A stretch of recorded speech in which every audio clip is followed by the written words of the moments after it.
সালাম আলাইকুম।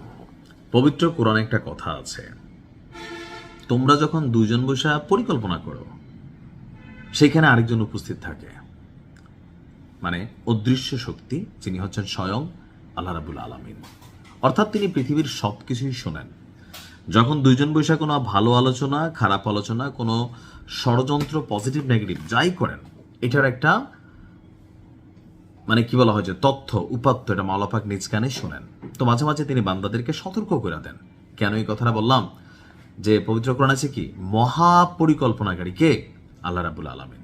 আমি আপনি যত পরিকল্পনাই করি, আপনারা দেখবেন আমরা ধর্মীয়ভাবে বলি ইনশাআল্লাহ, অর্থাৎ আল্লাহ চাহে তো, জানেন তো, আপনি একদম ফাইনাল, একদম সব রেডি হয়ে গেছে যে উঠা যাবো বা কাজটা করে ফেলবো, অনেক সময় হয় না। কেন?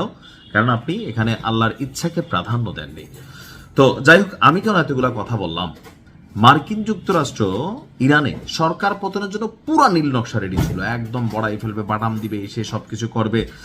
মাঝখানে আলোচনাটা হয়েছিল না? হয়েছিল। তখন সর্বোচ্চ নেতা জীবিত ছিলাম। তো এর মাঝখানে তো চলতি বছরের জানুয়ারিতে ইরানে সরকার বিরোধী বিক্ষোভকারীদের জন্য একটা বিশাল চালান পাঠিয়েছিল আমেরিকা। খেয়াল আছে, ট্রাম্প বলতেছিল শীঘ্রই আমাদের সাহায্য পৌঁছাবে। তো তৎকালীন প্রেক্ষাপটে মার্কিন যুক্তরাষ্ট্র অবস্থানকারী ইরানের গুটিবাজ নেতা রেজা পাহলভি যে এই বর্তমান সরকারকে হটিয়ে ভবিষ্যতে গুটিবাজ বা গুটি সরকার হিসাবে নিজেকে প্রতিষ্ঠিত করতে চাইছিল আমেরিকাতে নির্বাসিত রেজা পাহলভি। তো সেও বলছিল যে বন্ধুরা, তোমরা মাঠ ছেড়ো না। কেন? মেশিন ঢুকতেছে সহযোগিতা।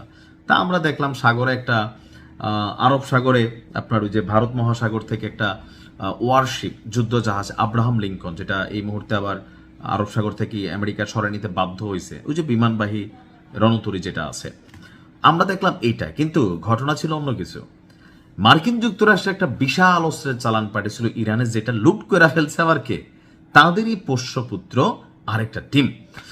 চলতি বছরের জানুয়ারিতে ইরানের সরকার বিক্ষোভকারীদের কাছে অস্ত্র পৌঁছে দেওয়ার চেষ্টা করেছিল ওয়াশিংটন।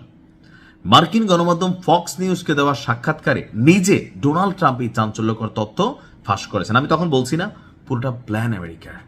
খেয়াল আছে যারা আমার নিউজ দেখছেন নিশ্চয়ই।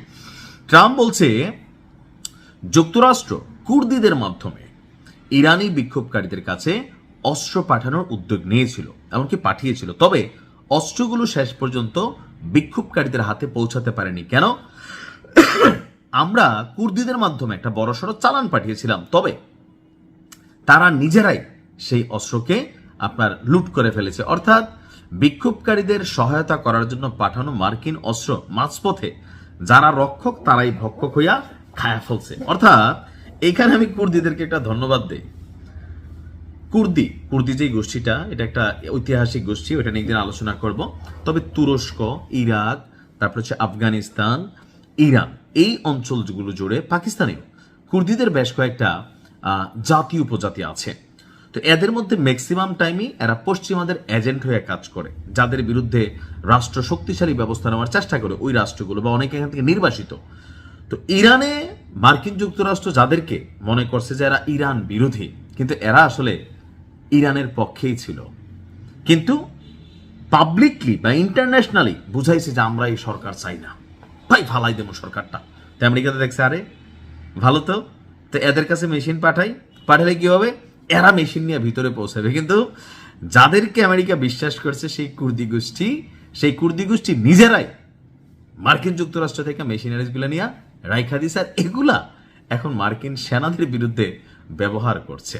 মানে আমার কাছে আশ্চর্য লাগছে যে আমরা যতই পরিকল্পনাকারী, মাস্টার প্ল্যান তো মাওলা পাক কাঁটা দিয়ে কাঁটা তোলাইছে। মাশাআল্লাহ এবং আলহামদুলিল্লাহ বললাম। তো ভালো থাকুন। আসসালামু আলাইকুম।